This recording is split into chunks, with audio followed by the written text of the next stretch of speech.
una porción de lo que vimos la semana anterior. Yo hice un pequeño anticipo la semana pasada, tomando el libro de Romanos, capítulo 1, versículos 19 y 20, dice, porque lo que de Dios se conoce, le es manifiesto, pues Dios se lo manifestó. Aleluya. 20. Porque las cosas invisibles de Él, su eterno poder y deidad, se hacen claramente visibles desde la creación del mundo, siendo entendidas por medio de las cosas hechas, de modo que no tienen excusa. Y ¿sabe qué, hermano? Nosotros muchas veces tendemos a tomar este texto para hablarle a una persona que no conoce al Señor, o una persona agnóstica, una persona atea, y cuando se entra a veces, o se pierde el tiempo a veces en estar, creo yo lo pienso así, de estar defendiendo lo que es Dios, defendiendo lo que es Dios realmente en nosotros. Y queremos a veces como usar este texto para decir, bueno, aquella persona que dice que no cree, no tiene excusa porque todo está manifiesto a través de lo creado. Y como que nos conformamos a esa parte a veces, hermano. Sin embargo, la iglesia tiene gran responsabilidad en esta porción de la Escritura, porque yo creo que si vamos más a nuestra interna, vamos a notar que Dios ha hecho grandes cosas. Por lo menos en la mía ha hecho grandes cosas. Y no tengo excusa, por lo menos, para reconocer o establecer o declarar o testificar de lo que Dios es capaz de hacer. Esta porción nos lleva a hacernos ciertas preguntas que yo hacía la semana pasada, y es que cuando caemos en la monotonía del Evangelio, muchas veces dejamos de palpar lo que significa la sangre de Cristo. Dejamos de hacer conciencia de lo que es Cristo realmente en nosotros. ¿Cuál fue el impacto que generó en nuestras vidas? ¿Por qué Él impactó en nuestras vidas? Así como lo hizo con Saulo, que lo envió de espalda, lo dejó ciego. Nuestro proceso espiritual también lo vivimos así. Hubieron cosas que no entendemos. En el momento no comprendíamos. Solo sabíamos que alguno quería llorar, alguien quería estar arrodillado, alguien quería estar en ese momento y decir, ¿qué es esto que me pasa? ¿Por qué siento esto? Preguntas. Y sí, ¿qué nos mantenía en ese estado? Como decía el pastor la semana pasada, muchos dicen, como que asumimos que el primer amor es una base de nuestro inicio en la fe. Es como que decimos, eso es primero, pero tranquilo. Una vez a mí me dijeron, hermano,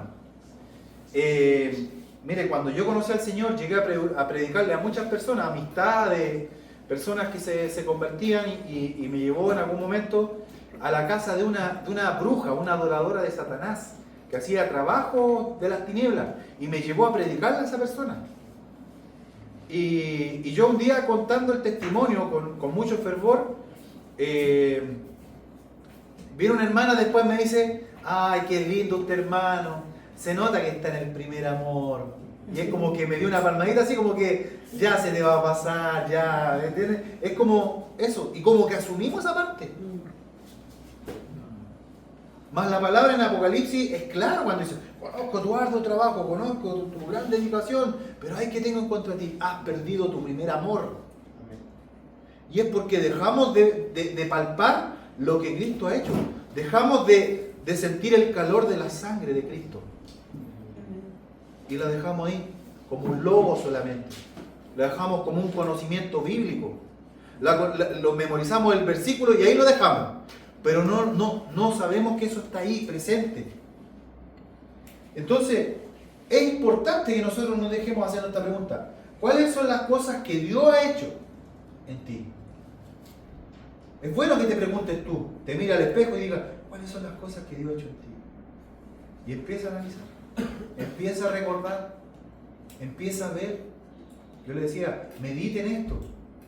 Es bueno que nosotros no olvidemos lo que Dios ha hecho en mi vida. Si yo lo postergo, ¿sabe qué? Claramente voy a perder el primer amor. Claramente la flor se seca si no le pongo agüita, si no cultivo ese jardín, si no me preocupo de mantenerlo verde, vivo. Sí va a pasar, pero es necesario que esta pregunta esté en nosotros. ¿Qué es lo que Dios ha hecho en mí? Me miro al espejo y digo, ¿qué es lo que Dios ha hecho en ti, Rodrigo? Es bueno esto, hermano. Es necesario, porque somos de mala memoria. Somos de mala memoria. Nos olvidamos fácilmente. Cuando teníamos hambre, Señor, llena mi despensa. Cuando el Señor abastece la despensa, se me quitó el hambre y me olvidé de lo que Dios hizo. Así de simples somos. Así de simplones somos. Pero olvidamos aquel día que tuvimos hambre y clamamos a Dios. Y Dios me respondió. Por eso que la palabra en Romanos nos lleva a eso. De modo que no tienen excusa. Porque todo su poder y deidad es manifiesto a través de las cosas hechas. Entonces, no con el afán de retarlo, hermano, no es mi espíritu, sino que de concientizar, de que nos confrontemos nosotros mismos, porque ¿sabe qué? Nadie se conoce mejor que usted mismo. Nadie sabe cuál es su talón de Aquiles, cuál es su juanete, cuál es su callito. Usted sabe. Usted sabe, usted conoce esa parte. Y a veces nosotros mostramos lo que queremos que vean las personas. Es cierto. Pero nosotros sí sabemos quiénes somos realmente. Mas Dios conoce todo. Hasta el más íntimo pensamiento. Entonces, mi amado hermano, esta pregunta es necesario que lo hagamos. Y por eso es bueno que comprendamos, y refuerzo lo que decía la vez anterior. No se trata de decir, no, yo creo y creo, no importa, pero yo creo, pero no entiendo. Tengo que someter mi raciocinio a la fe. Tengo que llevar mi razonamiento a lo que Cristo hizo realmente. ¿A qué movió el corazón de Cristo? ¿A qué movió el corazón del Padre? ¿Por qué me amó si yo no merecía esto? ¿Quién era yo? Y cuando empiezo a comprender, hermanos míos, ya deja de ser un logo simplemente. Ya dejo de decir ese versículo que dice Filipenses 4:13, todo lo puedo en Cristo que me fortalece. Ah, bravo, se lo sabe el hermano. Bien, ¿quién más sabe otro versículo? Salimos de eso. Sino que cuando dice la palabra todo es todo. Esto también, lo que yo estoy viviendo hoy día también, todo. Lo puedo en Cristo que me fortalece. Aleluya. Pero es un entendimiento que yo debo llevar a mi fe, a lo que decimos creer. Ahora, es interesante también, porque algo maravilloso que tiene Dios, nuestro Padre Celestial, es que Él sigue siendo el mismo ayer, hoy y siempre. Él sigue siendo el mismo. ¿Tendrá el micrófono?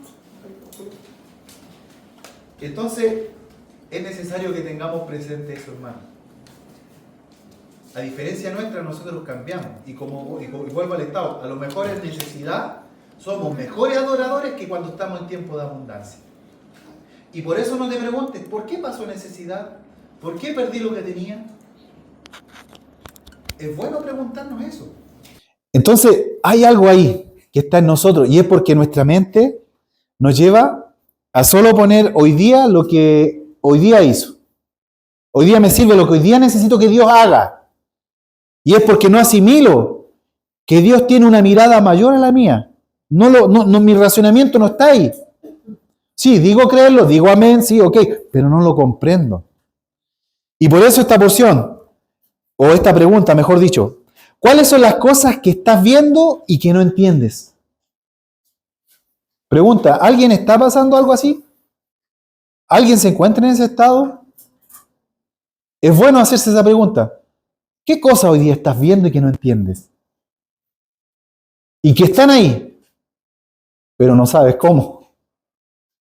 Cómo enfrentarlo, cómo pasarlo, cómo llevarlo, qué será correcto en Dios hacer ahora.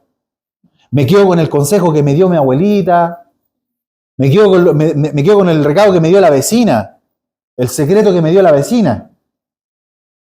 ¿Qué es lo que voy a ver o qué es lo que estoy viendo en eso?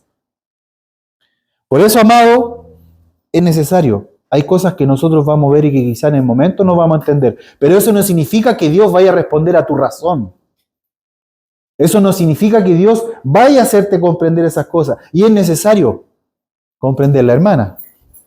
Que de repente que queremos que nos respondan como nosotros queremos el resultado de eso, o queremos que nos respondan de la forma que nosotros queremos.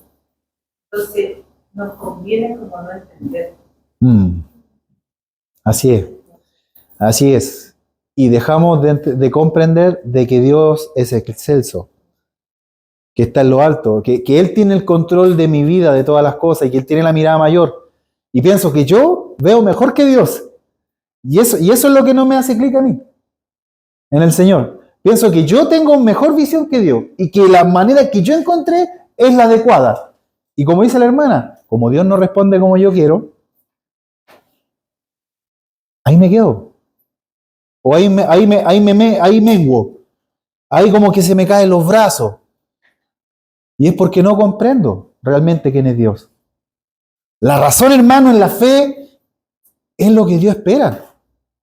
Pero eso yo lo consigo conociendo, intimando. Porque a lo mejor alguien me puede decir, oye, mira, yo tengo esta opinión de tu esposa. ¿Ya? ¿Cuál es la opinión? Ah, ya. A mí no me van a mover de lo que puedan decir de ella, porque yo la conozco. ¿Pero por qué? Porque hay una intimidad, hay una búsqueda, hay un encuentro íntimo. No me van a decir eso. Y hay cosas que nuestro hijo, hay papás que lamentablemente dicen, no, yo no meto las manos al juego por mi hijo. ¿Sabe qué? Yo creo que si yo he intimado lo suficiente con mi hijo, yo voy a saber quién es mi hijo y sé cuáles son las fallas de él. Y si me dicen algo no me voy a sorprender ni me voy a asustar, voy a reconocerla. Porque sé cuáles son sus debilidades. ¿Pero es por qué? Porque me he dado el tiempo de mirarlo, escucharlo, conocerlo, saber. ¿Quién es Dios para ti? ¿Lo conoces realmente? ¿Lo estás buscando realmente? ¿Lo estás poniendo en primer lugar realmente? Es una buena pregunta. Ahora, hermano, no se sienta tampoco mal porque usted a lo mejor ha pensado así o se siente identificado. No es como le digo el objeto de todo esto, sino que solamente que reflexionemos y que vamos encontrándonos. Vamos a la palabra. Como decía la vez anterior, hay un árbol interesante que es una encina, donde se detalla una gran historia, el inicio de una gran historia. Y esta encina es como un árbol, así como diríamos acá, un espino, un quillay, ¿cierto? Propio de esa zona. Y es interesante, hermano, ¿sabe por qué? Porque hasta uno en la encina yo reflexionaba. Que Dios muchas veces está en esas cosas cotidianas, lo que tú menos esperas, Dios está presente ahí. Por eso no idealicemos las cosas de Dios. Dios es. Y en las cosas simples ahí va a estar. Y si tiene que hablarte de abajo de un quillay, te va a hablar de abajo un quillay. Como le ocurrió a este hombre de abajo una encina. Bueno, vamos a la palabra en el libro de Jueces, capítulo 6, versículo 7 al 10. Y la verdad que a mí me bendice mucho esta porción. Y parte diciendo así en el versículo 7. Y cuando los hijos de Israel clamaron a Dios a causa de los madianitas, Dios envió a los hijos de Israel un varón profeta, el cual les dijo, así ha dicho Dios de Israel, yo os hice salir de Egipto y os saqué de la casa de servidumbre. Os libré de mano de los egipcios y de mano de todos los que os afligieron, a los cuales eché delante de vosotros y os di su tierra. Y os dije, yo soy Jehová vuestro Dios. No temáis a los dioses de los amorreos en cuya tierra habitáis, pero no habéis obedecido a mi voz. Y en esta porción es bueno porque yo creo que acá nos habla como iglesia, nos habla de una manera personal, de una manera grupo familiar. Hay muchas cosas que están aquí enlazadas, pero Dios ha establecido mandatos, ha establecido diseños, formas.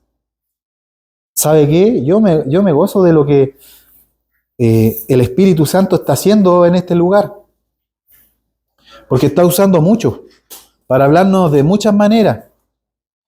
Pero el sentir del corazón de Dios es uno solo. ¿Sabe qué? Se preocupa de ti. Y no solamente se preocupa, se ocupa en ti. Se dedica a ti. ¿O usted cree que es una casualidad que el pastor no haya ministrado la palabra que nos ministraba el domingo pasado? Hermano, Dios se ocupa de ti. Invierte mucho en nosotros. Ha invertido mucho. Esperemos nosotros no ser de aquellos que no obedecen. Esperemos no ser. ¿Y sabe qué? Y si nos cuesta, oremos. Oremos a Dios para que Él nos ayude. Porque Él nos conoce. Si usted sabe cuál es su, diríamos por ahí, yayita. Usted sabe cuál es su cojera. Usted sabe cuál es su debilidad. Ore a Dios. Clame a Dios. En esta porción, el profeta vino a aclararlo. Yo los saqué, yo los libré. No teman. Pero ¿saben qué? No han obedecido lo que Dios ha establecido. Estoy parafraseando el versículo. Pero ese es el mensaje al pueblo. Y es interesante esto. Cuando el pueblo de Dios clama, Dios envía respuestas a su pueblo. Y esa respuesta nos hace ver lo que no tenemos en nosotros y lo que estamos haciendo incorrectamente. Muchas veces esto que hacemos ya lo hemos asumido como normal. Lo hemos internalizado. Muchas cosas que nosotros estamos haciendo incorrectas, como que las asumimos. Es parte de. No, es que esto es parte de. Y la transformamos esa acción o esa práctica o ese hábito en algo cotidiano. Y lo abrazamos. Y lo metemos ahí debajito de la frazada para que no se hiele con estos fríos que hace. Meterlo debajo de la frazada y lo quedamos ahí. Que no pase frío, decimos. Nos pasa eso, hermano. Pero muchas veces nosotros estamos clamando. Y mire qué interesante lo que decía la hermana. Estamos clamando y yo le estoy pidiendo algo específico a Dios. Pero Dios tiene algo, una mirada mayor. Donde nos dice, no es por ahí. No es por ahí. Y nos detiene, simplemente nos detiene. ¿Y cómo? Pero si Dios me respondió ante esto, es que debo preguntarme, ¿estoy haciendo lo que Dios me está diciendo? ¿Estoy obedeciendo a lo que Dios me está llevando a hacer? Mire, volvamos a la mente. ¿Cuándo se desarrolla un especialista o se desarrolla una técnica? Cuando usted la practica. Y cuando usted la practica, ¿cierto? La aprende y la practica, desarrolla tejido celular, tejido neuronal, que a usted le lleva a adquirir el aprendizaje. Estoy hablando del cerebro. Y así usted adquiere el aprendizaje. Usted ha visto esa línea de producción que gente y mueve, mueve. Líneas de producción así interesantes. O hay hermanos que tienen destreza con cierta herramienta por lo mismo, porque hay práctica. Entonces muchas veces nosotros Dios nos está hablando, pero no practicamos. Estamos comprendiendo, pero no lo llevamos al hecho. Por eso la palabra dice que la fe sin obras es porque no la ponemos en práctica. Y no la practicamos una vez, no la practicamos otra vez. ¿Cómo puedo decir, Dios, ten misericordia de mí, si yo no practico misericordia? No la practico. ¿Cómo si yo veo la necesidad en una situación y no voy pudiendo hacerlo? Eso no estoy yo para jugar, porque no soy quien yo para jugarlo usted. Pero usted quizás lo sabe, vuelvo al asunto. Usted lo sabe en qué momento ha podido estar y no lo ha estado. Dios sí lo sabe. No solamente usted, Dios sí lo sabe y lo ve. Entonces, si usted ha decidido cambiar, es necesario que usted actúe, accione, practique, para que ese corazón refleje a Dios, refleje a Cristo.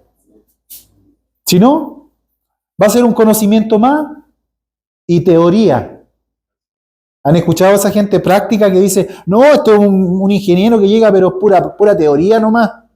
No sabe nada. Y es verdad. Hay maestros mayores, maestros más preparados o capataces que no, ni un estudio, pero son capos en lo que hacen. Y le dan clase a los ingenieros. Y el ingeniero le dice, ¿y cómo esto? Y le preguntan. ¿Pero por qué? Porque hay práctica. Y hablábamos de hacer discípulos a las naciones, amén. Y si queremos ser discípulos, tenemos que nosotros ser discipulados. Tenemos que entrar en el proceso. Si no, teoría. Sí, conozco el texto. Sí, me lo aprendí. Pero no hay un aprendizaje real. El aprendizaje real es, demuéstralo, ahí está. Dios nos dice así, ahí está el auto, cuando usted va a dar el examen práctico, ahí están las llaves, ya, muestra, explícame, ¿qué es lo que va a hacer primero? Me siento y me abrocho el cinturón. Lo primero que le dice usted. Y le ponen un tic ahí, ¿cierto? ¿Y ahí qué hace ahora? Pongo en neutro la palanca. Y ahí empieza usted ¿cierto? A explicar cómo lo hace. Bueno, Dios muchas veces no está viendo lo que estamos haciendo. Y si usted realmente, hermano, mire, si usted no ha puesto en práctica lo que Dios le ha entregado, cuando estamos en la prueba, por eso estamos afligidos. Por eso estamos complicados y sudamos frío. Y el examen, ay, me puse nervioso, no, se me fue para atrás el auto. ¿Cuál es? Me metí el embrague en vez de meter el freno, no sé. O aceleré en vez de frenar. ¿Por qué? Porque no hay práctica y porque no hemos desarrollado esto. Aleluya. Bueno, sigamos, hermano, perdónenme, estoy deteniendo mucho, pero sigamos. Jueces capítulo 6, versículos 11 y 12. Y vino el ángel de Jehová y se sentó debajo de la encina que está en Ofra, la cual era de Joás, me cuestan estas palabras, hermano, abeseirita. Y su hijo Gedeón estaba sacudiendo el trigo en el lagar para esconderlo de los madianitas. Y el ángel de Dios se le apareció y le dijo: Dios está contigo, varón esforzado y valiente. Aleluya. Y este hombre, mire, ¿sabe qué? No solamente veía que estaban siendo invadidos, porque lo que vivían ellos, el pueblo de Israel, era terrible, hermano. Los que conocen el trabajo en el campo, tienen que trabajar toda una temporada para que al final usted coseche. Imagínense trabajar un trimestre completo y saber que 3 meses después de lo que produzca puedo venderlo y generar ingresos para poder decir, no sé, voy a arreglar el auto, voy a arreglar el techo que se me llovió con la lluvia, no sé. 3 meses. Por parte baja, porque hay producciones que son más extensas, para decir plantaciones que 5 años después tienen una producción. Entonces, ¿qué pasaba con el pueblo? El pueblo, cuando estaba produciendo, llegaban estos varones, ¿cierto? Y los madianitas arrasaban con todo, hermano. Arrasaban con todo. O sea, imagínense ya el durazno pintón, y llegaban y sacaban todo, y ellos quedan ahí y miraban cómo se llevaban todo. Pero aquí este joven Gedeón dice que estaba preparando el maíz y lo estaba azotando. Ya estaba trillando, estaba separando el grano. No solamente se estaba quejando, sino que estaba actuando. Yo me imagino que tiene que haber montado toda una logística, tiene que haber buscado un horario especial, porque de lejos, los madianitas sabían cuando alguien estaba produciendo, o empezaban a mirar, ya ese campo ya está a punto ya, vamos a tener que ir a recoger allá maíz o grano. Y estaban siempre mirando. Entonces yo me imagino este Gedeón no debe haber estado así relajadamente, así como rapidito, tiene que haber estado produciendo, rapidito, sacando de esconder la mayor cantidad, porque a lo mejor digo, ya, yo me imagino así Gedeón, que pensaba y decía, del 100%, que agarre un 20%, ya tengo producción guardada, porque estos van a arrasar con todo. Y ya cuando está en el 20, me imagino, y si le doy 10 más, tengo un 30, ya no pierdo el 100% de la producción, ya recupero un 30, pero ya desde 30 a 50 son 20 más, no sé, me lo imagino rapidito, o sea, produciendo, había que mover las manos. No me lo imagino, como le digo, relajado. Mas el ángel de Dios se le apareció y le dijo: Dios está contigo, varón esforzado y valiente. Porque también él se atrevía a que si lo encontraban haciendo eso, ¿o no? Entonces, algo a destacar, que cuando Dios responde al pueblo su clamor, Dios pone su atención en los que se esfuerzan y son valientes. Y es importante eso ponerlo hoy día en el estudio. ¿Se acuerda que veníamos viendo atrás que los miedos el enemigo lo use para frenarte, para intimidarte, para detenerte? ¿Y eso está aquí? No está aquí. Es más, yo digo, veía la otra vez al Juaco, mi hijo del medio, ahora tengo que decir. Él tiene 8 años y está jugando rugby con niños de 10 años, niños grandes. Y yo lo veía que él, cuando venía por la orilla, así uno grandote, él sin miedo y lo sacaba. Sin miedo, impacto, tackle, fuera. Y uno lo miraba y decía, ¿y este niñito tan chiquitito? Porque uno veía la diferencia, hermano, se nota en el físico, se nota el tiro. No está ahí. Acá. ¿Y sabe qué, hermano? Muchas veces nosotros acá abrazamos el miedo. ¿Y sabe qué es más? Usamos el miedo para justificarnos.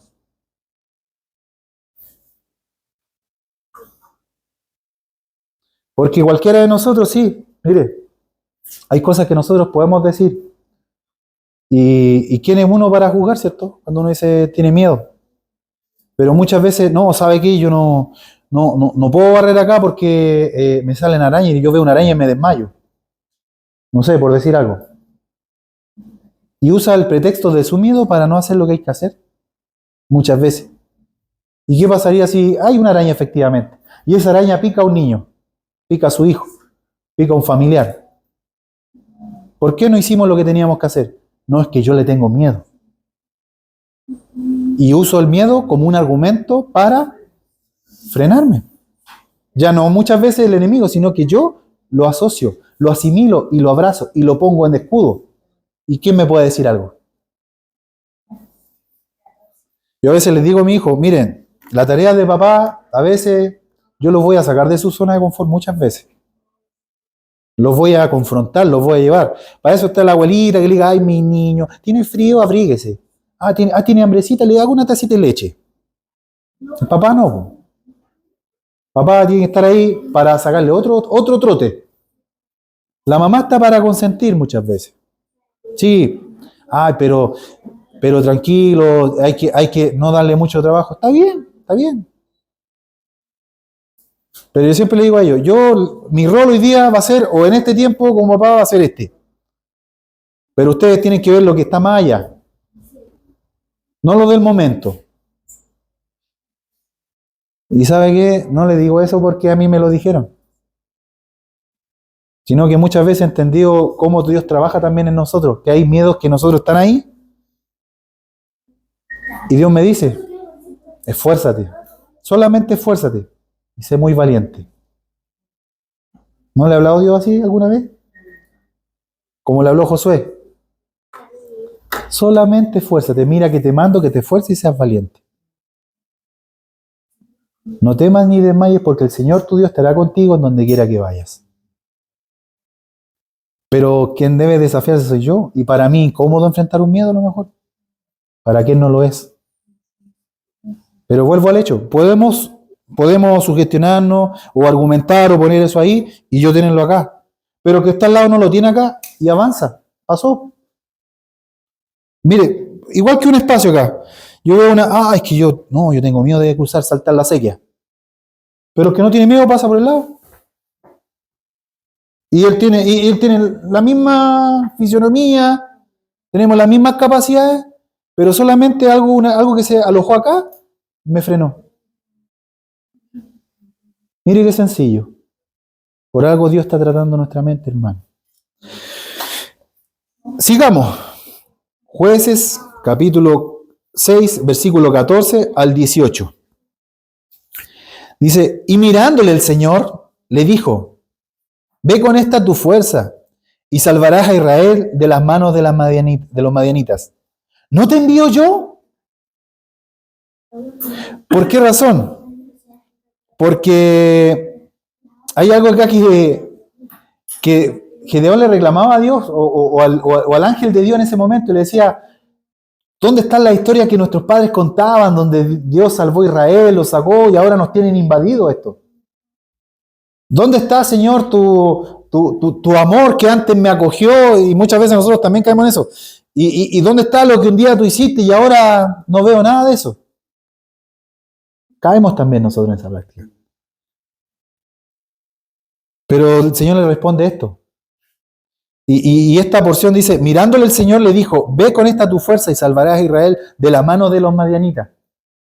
Es como que solamente tú te estás viendo con lo que tú tienes a la mano nomás. Tú estás viendo con lo que tienes tangible hoy día.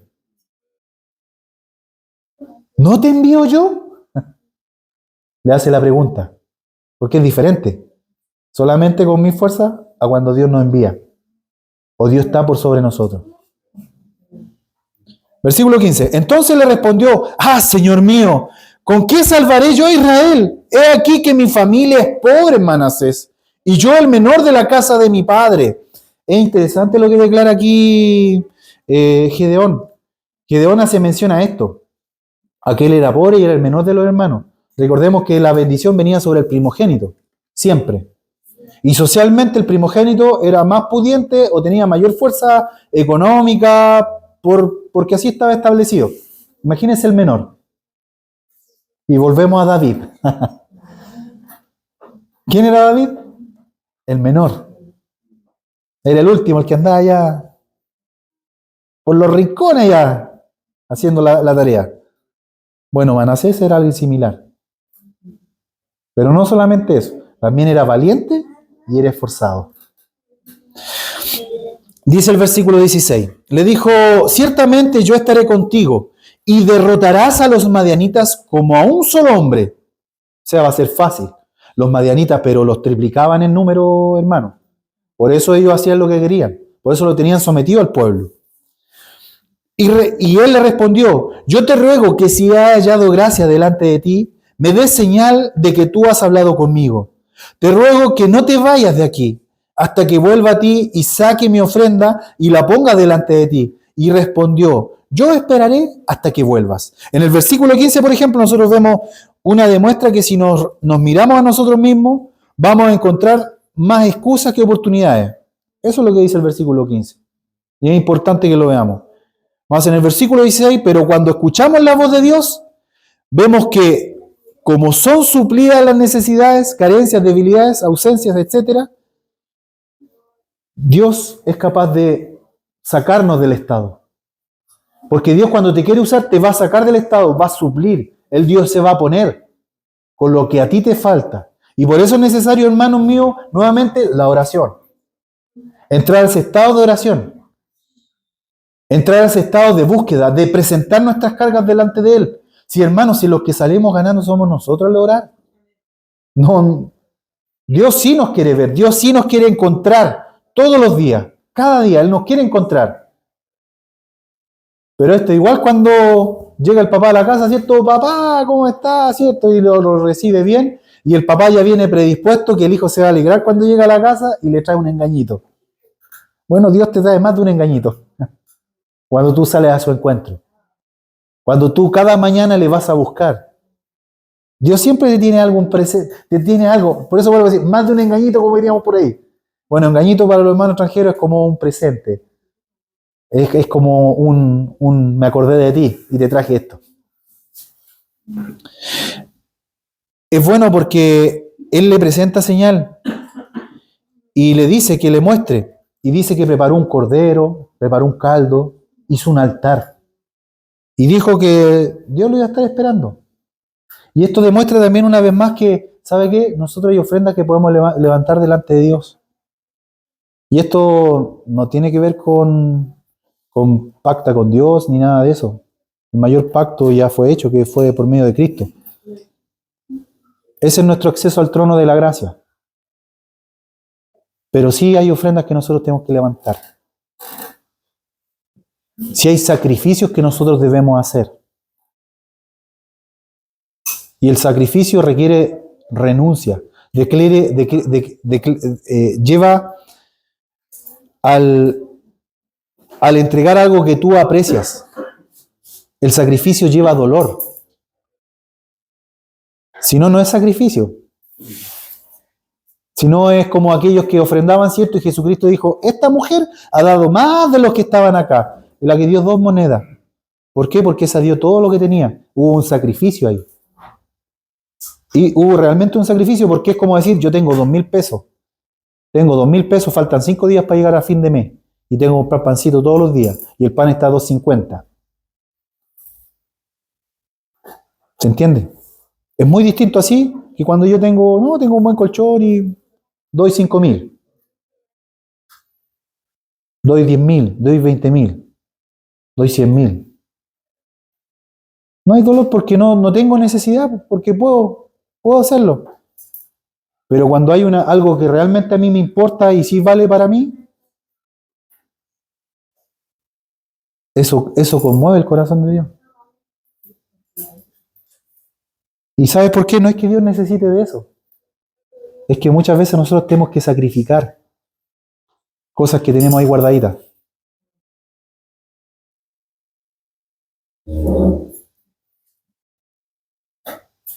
Bueno, ocurre que cuando nosotros hacemos sacrificio, hermano, ¿sabe qué? Nosotros vamos a ver confirmaciones de Dios potentes, poderosas. Si a veces usted se exime de ver la gloria de Dios porque no sacrifica, porque se acomoda, porque no es valiente ni se esfuerza. ¿Se entiende? Dios está contigo, varón, valiente y esforzado. Es porque no se atreve, es porque no se esfuerza. Por eso nosotros no nos vemos la presencia de Dios misma. Por eso quizás yo eximo, porque yo digo, mira Dios, tú déjame el día que tenemos comunión allá, ahí tú ocupas ese lado nomás, muévete ahí, en ese espacio. Pero el día que tengo que trabajar, el día que tengo que hacer esta cosa, tengo que hacer esto otro, ahí déjame a mí nomás, porque yo sé cómo se hacen las cosas. Así tendemos a actuar, y a lo mejor no lo decimos, pero nuestras acciones lo dicen. Nuestros pensamientos, nuestras prioridades lo demuestran. ¿Por qué? Porque no hay sacrificio. Gloria al Señor. Sigamos. Jueces 6, 22 al 24. Viendo entonces Gedeón, que era el ángel de Dios, dijo: ¡Ah, Señor Jehová, que he visto al ángel de Jehová cara a cara! Pero Jehová le dijo: pasa a ti, no tengas temor, no morirás. Y edificó allí Gedeón altar a Jehová y lo llamó Jehová Shalom, el cual permanece hasta hoy en Ofra de los abiezeritas. Cuando nuestra razón es llevada a la fe, hermanos amados, existe una disposición real a los planes de Dios, una entrega completa. ¿Sabe qué pasó? Que cuando él llevó la ofrenda, dice que fue consumido todo eso. Y Dios lo tomó y lo sacó. Todo lo que él entregó delante de Dios. Y por eso viendo esto, por eso hace esta expresión Gedeón. Oh, realmente tú eres Dios. Realmente tú eres quien dices ser. Pero ¿sabe qué? En esto no lo vamos a ver, no vamos a entenderlo, no vamos a comprender lo que Gedeón vivió acá, si es que no hacemos sacrificio. Porque nuestra mente está cómoda, nuestra mente es esquematizada, es estructurada. Nosotros, hablamos con el pastor, nosotros caemos en la limitación de las estructuras. Y a lo mejor alguien puede decir, ¡oh, qué buen plan! ¡Oh, qué buena planificación! Sí, alguien puede decir eso. Sí, pero ¿sabe qué? Una limitación finalmente. Porque nosotros humanamente, para movernos como iglesia, necesitamos organizarnos. Hermano, usted lleva la coordinación, usted lleva la palabra, usted lleva la alabanza, usted ora por... ¿Se entiende? Oh, y se vio y procedió todo muy bien. Pero nosotros necesitamos, Dios no lo necesita. Dios no necesita nada de eso. ¿Y sabe por qué Dios nos permite? Por misericordia nos lo permite en nosotros. Porque sabe que somos limitados a eso. Pero cuando sale un Gedeón por ahí, sale un valiente que se esfuerza y quiebra esquema, hermano, aleluya. Aleluya. Vamos a ver cosas grandes. Gloria al Señor por esto. ¿Sabe qué? Yo sé que algo Dios está mostrando. Yo sé que Dios está dando acá. Yo me limito a mis palabras, a mi estructura, a lo que diría, a lo que quiero contarle, pero sé que lo que el Espíritu Santo está haciendo es mayor y que puede hacer en usted. Tenemos que llevar nuestra razón a la fe. ¿Pero cómo yo voy a hacer eso? Lo primero que voy a decir, la razón se pone ahí. Pero si digo, no razón, ¿sabes qué? Vamos a hoy día a hacer esto racionalmente y lo vamos a hacer por fe, comprendiendo, entendiendo esto, realmente. Ahí vamos a caer desplomados, hermano. Realmente tú eres Dios, dijo Gedeón. Sigamos. Jueces capítulo 6, versículos 27 y 28. Entonces Gedeón tomó 10 hombres. Y esta parte, ¿sabe qué interesante? ¿Por qué? Porque al ver esto, Gedeón, Dios le dice, ¿sabes lo que está pasando aquí? Que están adorando a otros dioses. Que están idolatrando a otros. Que están poniendo en primero a otros. No a mí.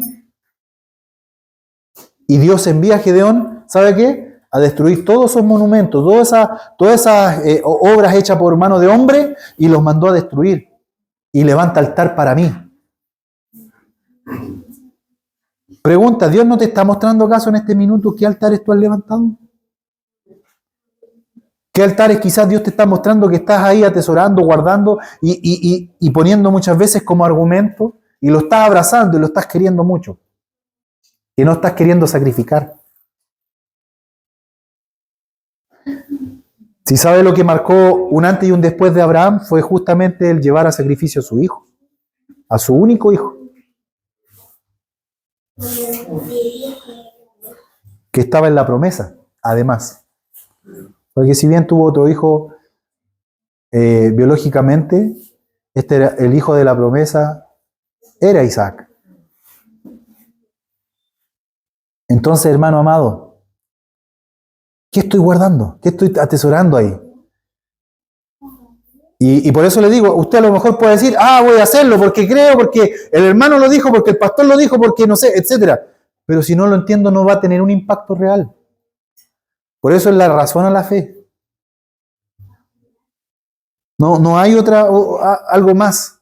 Y es cuando logro comprender de que si mi razón me dice es que sumar yo tengo más mi fe me dice restar yo voy a tener más, y mi razón lo comprende así, porque transformo mi razonamiento, porque mi razón me dice suma, todo suma, el dicho hasta el suma, tú suma.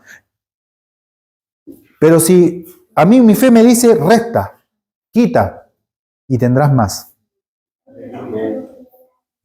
voy a ver la gloria de Dios realmente. Y someto mi razón a eso. Si no, no lo voy a ver.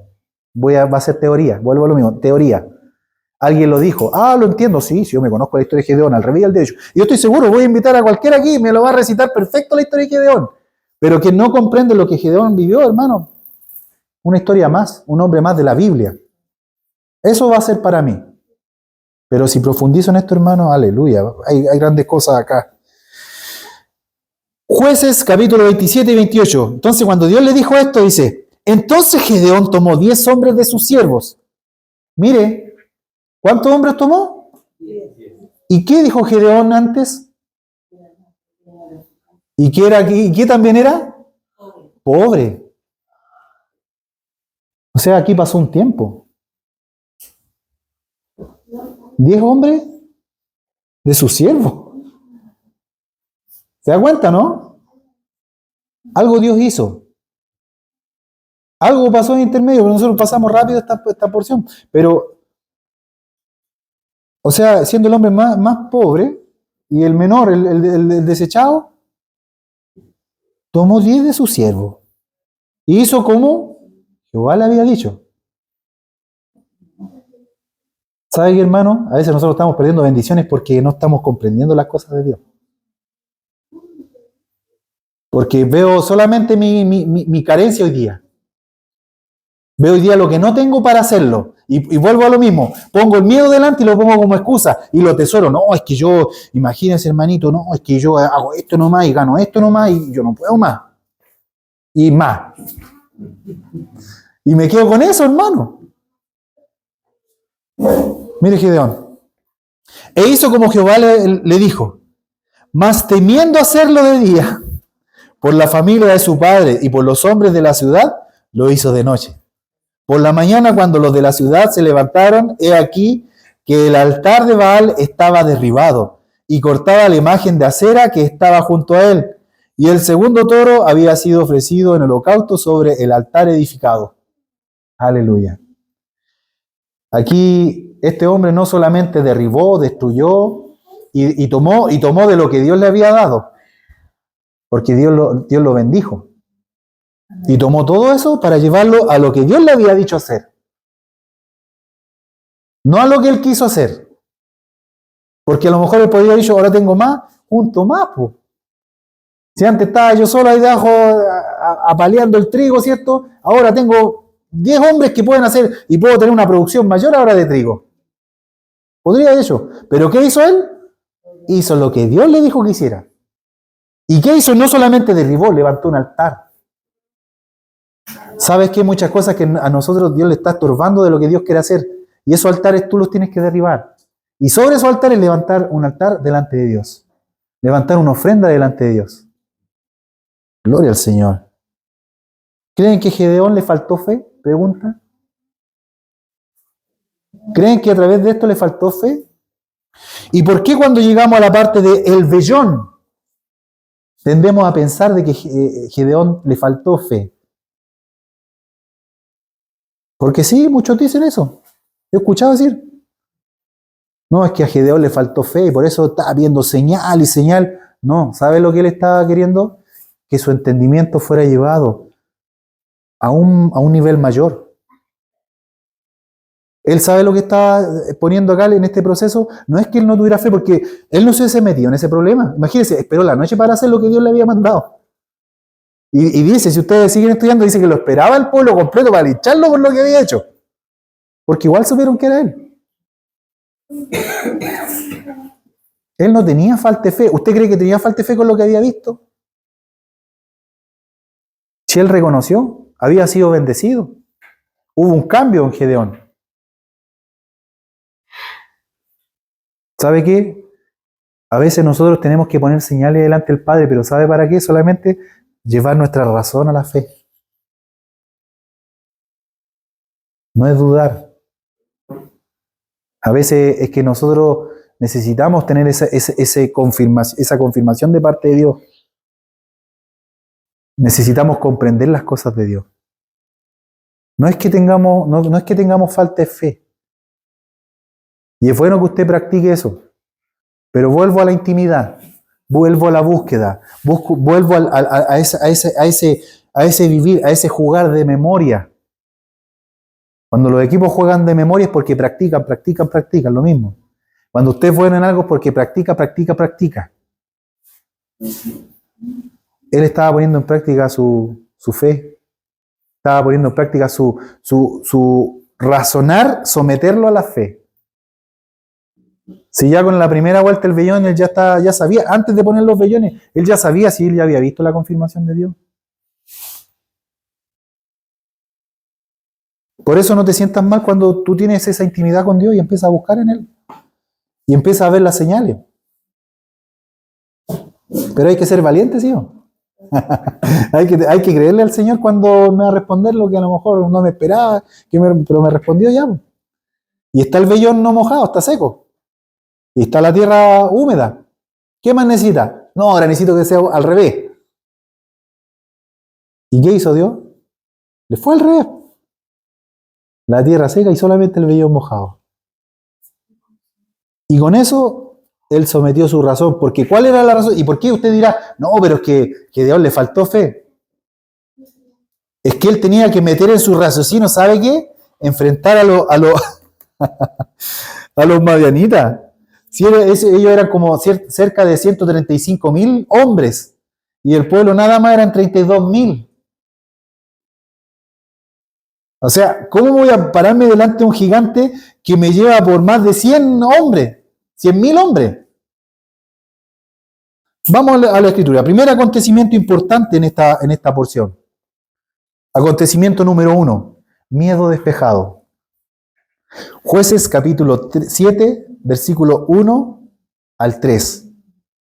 Levantándose pues de mañana, Jeroboam, el cual es Gedeón, y todo el pueblo que estaba con él, acamparon junto a la fuente de Harod. Y tenía el campamento de los madianitas al norte, más allá del collado del Mor, en el valle. Versículo 2. Y Jehová dijo a Gedeón, el pueblo que está contigo es mucho, para que yo entregue a los madianitas. Mire, Dios entrena nuestro razonamiento, hermano amado. Dios está entrenando aquí por eso, mire, ok, tú viste con la razón, ¿cierto? Tú razonaste, entendiste que yo estoy contigo, ¿no? Te prometí que estaba contigo y viste que estaba contigo. Te lo demostré en el vellón. Ahora, ¿sabes qué? El pueblo que hay contigo es mucho, pero ¿cómo mucho? Si a mí la simple matemática me dice que 32.000 frente a 135.000 es muy poco. ¿Qué le dice Dios? Es mucho. Entonces el racionamiento, como venía entrenado, venía ejercitado, dijo, amén, es mucho. Entonces dice, y Jehová dijo a Gedeón, el pueblo que está contigo es mucho para que yo entregue a los madianitas en su mano. No sea que se alabe Israel contra mí diciendo, mi mano me ha salvado, ¿cierto? Israel diga, yo lo logré. Por eso a veces es interesante cuando Dios trata nuestras vidas y quita esas cosas que tenemos de más. Esas cosas en que nos apoyamos. Esa expertise que yo manejo muy bien. Y que digo, a lo mejor no soy el mejor, pero me defiendo. ¿Cierto? Hemos usado ese término de eso, ¿no? No soy el más bueno, pero me defiendo aquí. Algo vamos a hacer acá. Incluso eso, para afuera, dijo el Señor. Somos 32.000, pero bueno, si aquí hay buenos soldados, algo vamos a hacer acá. ¿Ah? Para afuera, le dijo el Señor. Versículo 3. Ahora pues, haz pregonar en oídos del pueblo diciendo, quien tema y se estremezca, madruga y devuélvase desde el monte de Galaad. Y se devolvieron de los del pueblo 22.000 y quedaron 10.000. Imagínense. Quedaron 10.000. Aleluya. ¿Cuántas veces Dios te ha dicho, oye, tranquilo? Es que tengo 2.000 nomás. Es mucho. Tiene mucho. Ese no tiene nada. El altar no tiene una ofrenda real hoy día. Tú la puedes dar. Pero es que tengo 2.000, otros tienen más. Y empezamos a mirar para el lado. Si así empieza a pasar. Y empiezo a mirar al otro. No, es que este se ve más o menos. No, como yo. Es mucho lo que tiene. Está diciendo el Señor. ¿Y sabe con quién está Dios? ¿Con quién está Dios? Se lo dijo Gedeón. Y valiente y esforzado. El Señor está contigo.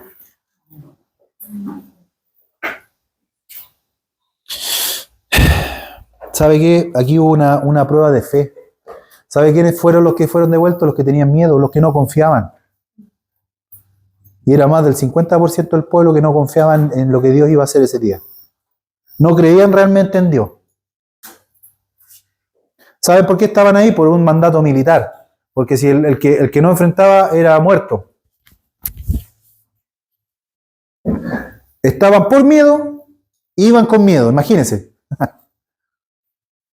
O sea, ¿qué había en ellos? Puro miedo nomás, por hermano. ¿Qué obra hubiese habido ahí?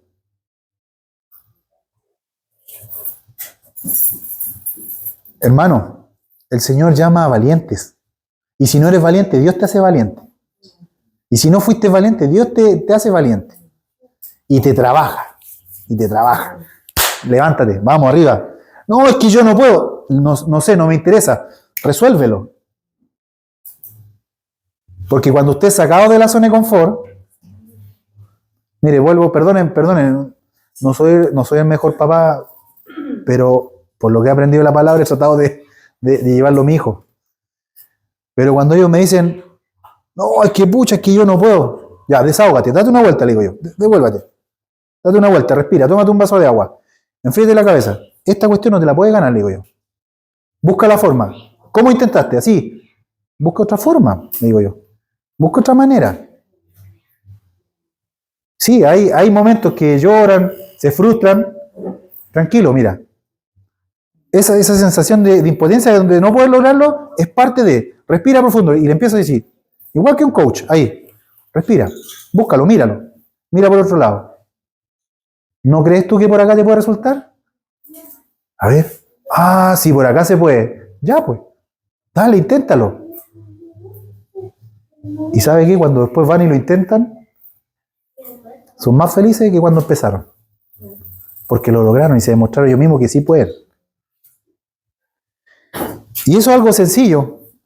Es un ejemplo simple. Pero muchas veces Dios está queriendo, hey, dale, vamos. Mira, ahí está. No, mira, eran 32.000, pero ¿qué te servían 32.000 de los 22.000? No te iban a aportar, te iban a dejar botado al primer enfrentamiento. Porque eso Dios le dijo. Y aquí se me viene a la mente un testimonio, hermano, ¿sabe qué? Tuve en mis tiempos sin el Señor, yo me junté con pandillas así, no muy buenas. Y anduve peleando varias veces por ahí, en patota. Y me agarré firme. Pero yo siempre iba al frente.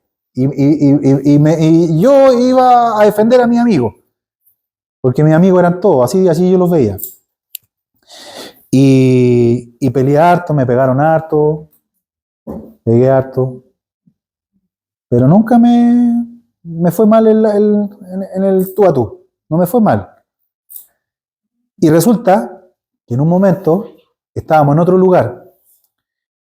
Y dos de los mejores amigos que yo, no sé, pues hermano, las cosas no eran muy buenas en la casa, yo venía, me comía un pedacito de mi pan y me llevaba a la otra parte y le llevaba a ese amigo que vivía debajo un puente, o vivía en la media luna. Esto era aquí Putendo. Otro amigo lo defendí varias veces, porque, no sé, le pegaron, porque le quitaron la polola, no sé, por diferentes cosas. Y un día estamos en un lugar y vamos los tres. Y uno de ellos le echa la choría, podríamos decir, o insulta a otras personas que estaban, a otros jóvenes que estaban ahí, consumiendo algún tipo de producto bebestible, de alcohol etílico, se estaban tomando una cerveza ahí. Y le echa la niña, le echa la foca, como diríamos también. Y ya, pues, y ellos eran muy choros los que yo andaba. Y seguimos caminando, y de los mismos que salieron se meten a una casa y salen como 20, hermano. 20, y yo creo que más de 20. Y vamos avanzando, y yo iba con ellos, y yo no me di cuenta, pero yo veo que salen corriendo de repente. Y me dejaron solo. Y yo lo único que encontré fue una muralla que me cubrió la espalda, porque algo que una vez mi papá me dijo: nunca dejes que te boten al suelo. Siempre protégete la espalda nomás. Y sabe que, hermano, yo no sé cómo me defendí ante todo eso.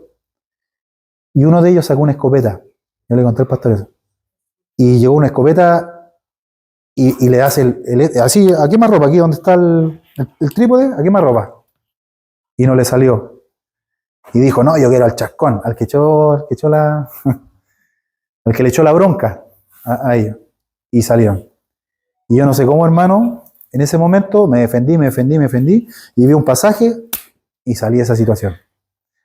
¿Sabe qué? Decepción total. De los que yo había peleado, de los que yo había defendido, de los que yo estuve ahí siempre, topármelo al otro día y verlo así cara a cara. Y que me dijeran: ¿estás bien? Un estás bien que no era real. Porque esa noche yo podía haber muerto. Y hasta ahí no me hubiese llegado yo. Pero ¿qué pasó? Dios dijo otra cosa. Y Dios me mostró de qué me servían esos. Y fue lo que vivió Gedeón acá. Gedeón, cuando iba enfrentado, ¿de qué le servían 22.000?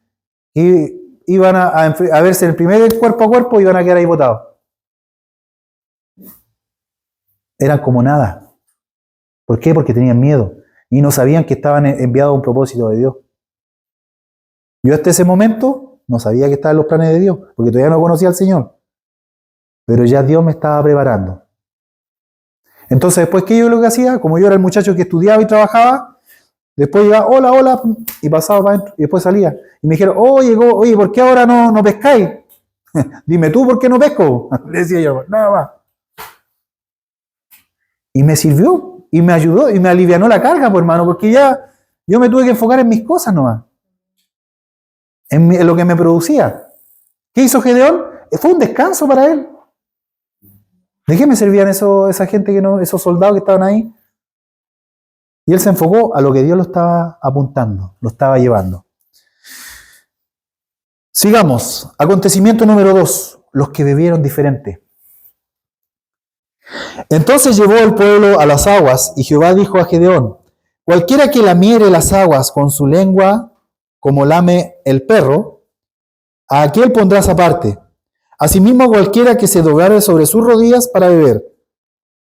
Y fue el número de los que lamieron, llevando el agua con la mano a su boca, 300 hombres. Y todo el resto del pueblo se dobló sobre sus rodillas para beber las aguas. Entonces Jehová dijo a Gedeón: con estos 300 hombres que lamieron el agua os salvaré, y entregaré a los madianitas en tus manos. Y váyase toda la demás gente, cada uno a su lugar. Los que estaban ahí dijeron: paso al lado nomás. Pero quedaron 300. Frente a 135.000. 300. Mire, hermano, así lo que nos parece intrascendente es grande ante los ojos de Dios y se convierte en la base de su selección final. Aunque algo nos parezca insignificante, no debemos considerarlo trivial, si es la voluntad de Dios. Ese término, ¿sabe qué? Es necesario porque no hay una mayor explicación de los que bebieron con la mano, los que se arrodillaron. Hay alguna hipótesis por ahí. Pero ¿sabe qué? El tema es insignificante en sí mismo. ¿Qué diferencia había? Algo Dios vio. Lo que para nosotros puede ser insignificante, de cómo bebemos el agua, ¿cierto? No es relevante quizás para nosotros. Pero hay cosas que son pequeñas para Dios, pero son importantes para Dios a la vez.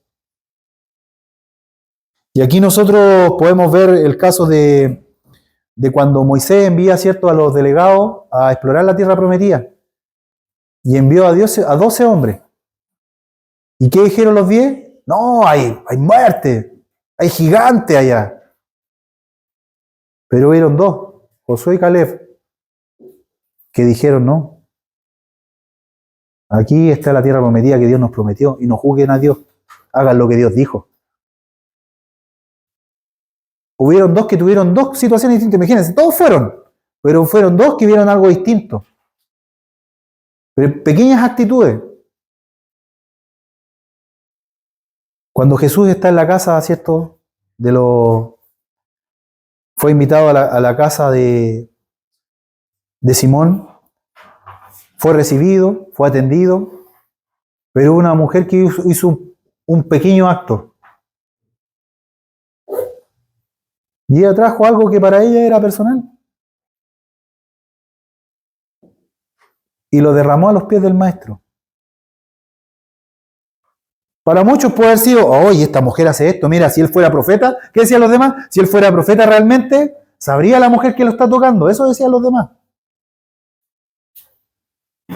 Pero la mujer hizo algo insignificante, pero para el maestro fue muy relevante.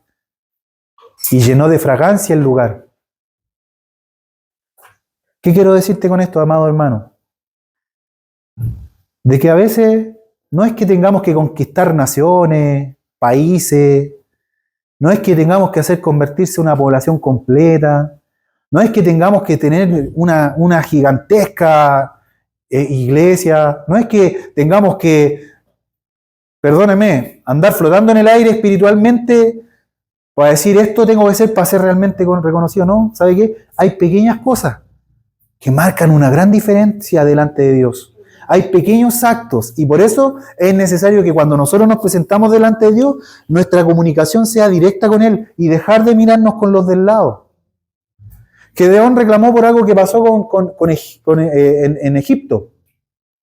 Él se comparaba con lo que aconteció con el pueblo de Egipto, mas Dios lo usó igual a él de una manera muy distinta. No usó plaga, no usó nada de eso. Solo 300. A 300 hombres.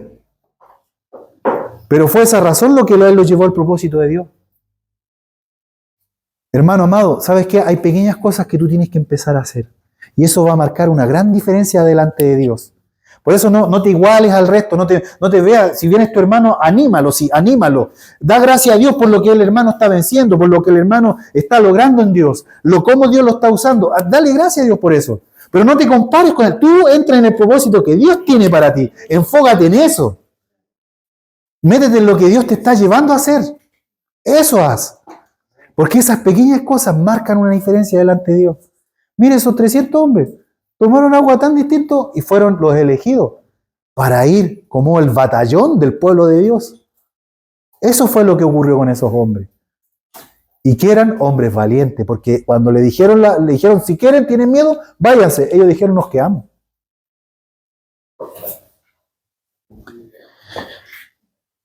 Acontecimiento número 3.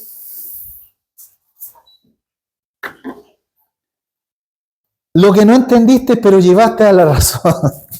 Pero llevaste la razón a la fe. Hay cosas, hermano, que no significa que porque no la entendamos no las vamos a entender nunca. Es necesario que lo que no entendamos lo presentemos delante de Dios. Y Dios nos va a permitir dar respuesta a esas inquietudes. Dios nos va a llevar al culto racional. Siempre considere eso. Jueces capítulo 7, versículos 12 y 15. Y los madianitas, los amalecitas y los hijos del oriente estaban tendidos en el valle como langosta en multitud. La langosta era una plaga terrible, hermano. Era algo que no podían controlar. Y sus camellos eran innumerables, como la arena que está en la ribera del mar en multitud. Imagínense 300 hombres. Llegaron, me imagino yo ahí, llegan a la loma y ven. Y vieron ahí sembraderos de pueblo y camello, imagínense. Y me imagino yo, no sé cuánto campamento allá grande. 13. Cuando llegó Gedeón, he aquí que un hombre estaba contando a su compañero un sueño, diciendo, he aquí yo soñé un sueño. Veía un pan de cebada que rodaba hasta el campamento de Madián y llegó a la tienda y lo golpeó de tal manera que cayó y la trastornó de arriba abajo y la tienda cayó. Y su compañero respondió y dijo, esto no es otra cosa sino la espada de Gedeón, hijo de Joás, varón de Israel. Dios ha entregado en sus manos a los madianitas con todo el campamento. Cuando Gedeón oyó el relato del sueño y su interpretación, adoró. O sea, ¿sabe qué, hermano? Mire qué interesante. Gedeón, en algún momento hasta se cuestionó, ¿estaré siendo un loco? ¿Estaré haciendo el ridículo? ¿Cómo? No cabe razón en esto. Son 300 hombres frente a 135,000. Y llegar y ver 135,000, hermano, el impacto a los ojos, es tremendo. Cuando yo he escuchado campañas evangelistas por ahí, 20,000 almas. Hermano, no es nada ante esto. No es nada. Pero ¿qué pasa acá en esto? Hay algo muy interesante que cuando nosotros empezamos a acercar, y empezamos porque nuestra razón es como una piedra, hermano. Cuando nuestra razón es como que tenemos que meterle un poquito de fuerza para empujar la razón a la fe. No piense que es fácil, no es como una almohada, es como una roca que tiene que usted ir empujando para empezar a llevar la razón a la fe. Porque algo estanco, es algo consistente, con lo cual nosotros hemos aprendido a vivir en la vida. Por eso es robusto. Nuestra razón no es liviana, nos genera oposición, nos genera Entonces tenemos que empujarla. Pero cuando empezamos a hacer esto, ¿sabe qué? Hay confirmación de Dios. Imagínense Gedeón escuchar eso. Y Gedeón escuchar que el pueblo, ese gran número, temía a lo que Dios iba a hacer a través de él. Eso le fue una confirmación. Yo me imagino ahí, si esto no es de Dios, o sea, Dios ya está hablando al enemigo incluso. Cuando Gedeón oyó el relato de su sueño y su interpretación, adoró. Dijo, gracias Señor, esto no es más que tuyo. Y vuelto al campamento de Israel, dijo, levantaos, porque Jehová ha entregado el campamento en Madián en vuestras manos. Una nota que puse acá, Dios habla a tu corazón, satisface tu razón, porque la batalla es por completo. Primera de Tesalonicenses, capítulo 5, versículo 23. Y el mismo Dios de paz os santifique por completo, y todo vuestro ser, espíritu, alma y cuerpo, sea guardado irreprensible para la venida de nuestro Señor Jesucristo. ¿Sabe qué, hermano? Cuando Dios satisface tu razón, Tienes que llevar tu ser por completo a la acción. Para que tu ser por completo sea irreprensible delante de Cristo, de nuestro Señor Jesucristo. Y en su venida, ¿sabe qué, hermano? Porque no va a haber tiempo. Espera, no, usted no va a tener tiempo de dar excusas. Es como cuando usted va conduciendo, ¿cierto? Y se pasó el disco pare y lo para el carabinero a la orilla y usted baja el vidrio. Espera, oiga, disculpe, es que no va a tener tiempo para eso. El arrebatamiento va a ser en un abrir y cerrar de ojos. Así va a ser. Cuando Dios te habla, cuando Dios toca tu razón, tienes que empujar tu ser por completo. No basta que tú digas, amén. ¿Y dónde están tus frutos? ¿Se entiende? No tengo que solamente comprenderlo, tengo que practicarlo, hacerlo. Dios me está llevando a esta área, lo voy a poner en práctica, lo voy a desarrollar hasta que en mí fluya esto. Aleluya. Acontecimiento, lo que no entendiste, pero llevaste la razón a la fe. Sigue la misma parte.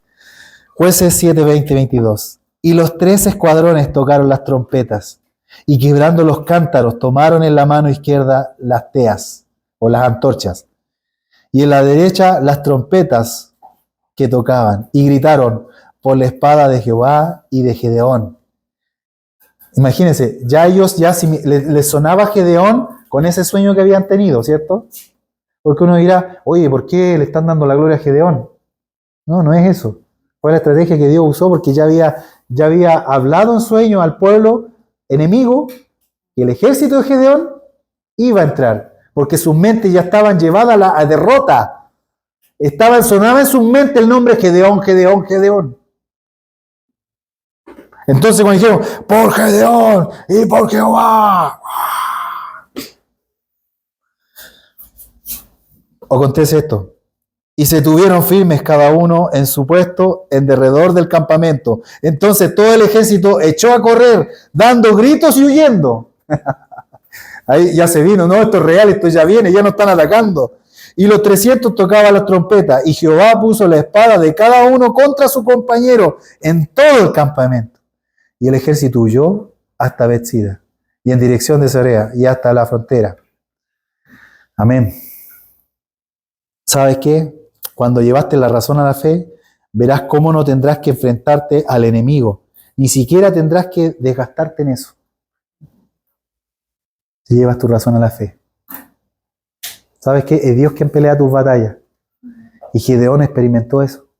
Imagínense, él se preparaba, ya dijo, tiene que haber estado envalentonando a sus 300 en ese momento. No, ya Dios lo entregó en nuestras manos, vamos, somos guerreros y ya Dios está con nosotros. ¡Au! ¿Cierto? Pero al final no hicieron nada, pues no.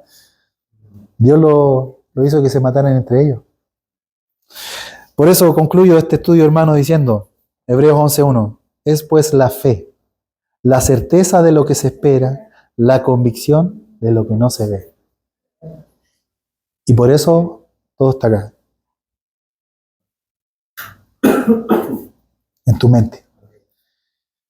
Así que dale gracias al Señor primeramente por este tiempo, por esta palabra. Gracias por hoy día haber invertido este tiempo, haber venido por fe a este lugar, sabiendo que no es el hombre, sino que lo que el Padre está haciendo en cada uno de nosotros y cómo se está moviendo en medio de nuestra iglesia. Hay cosas íntimas que Dios, vuelvo a decir, te va a ir mostrando, te ha venido mostrando y va a seguir tratando, pero finalmente eres tú quien tiene la última decisión. Dios siendo tan poderoso, te da la oportunidad que tú elijas, que tú decidas. Siendo tan grande, que hace caer de cajón las cosas. Mire, ¿cuántas veces a mí me dijeron, mi mamá, mi papá, esos niños son malas juntas? Hubieron personas que les dijeron a mi papá, oye, cuida a tu hijo que anda con estos cabros que no son buenas juntas. ¿Sabe que Dios nos ama tanto que hace caer de cajón las cosas? Pero va a depender de nosotros cómo vamos a actuar. sabiamente, o neciamente. Y mire lo que tuvo que pasar para yo recién decir, parece que estos amigos no son muy buenos amigos. Ahí recién dije yo, cayó de cajón. Bueno, así Dios nos ama, hermano amado. Podríamos caer en la queja o en el decir, o tal cosa, pero así Dios nos ama. Y Dios nos espera y nos aguanta. Le animo a que lleve la razón a la fe. Amén.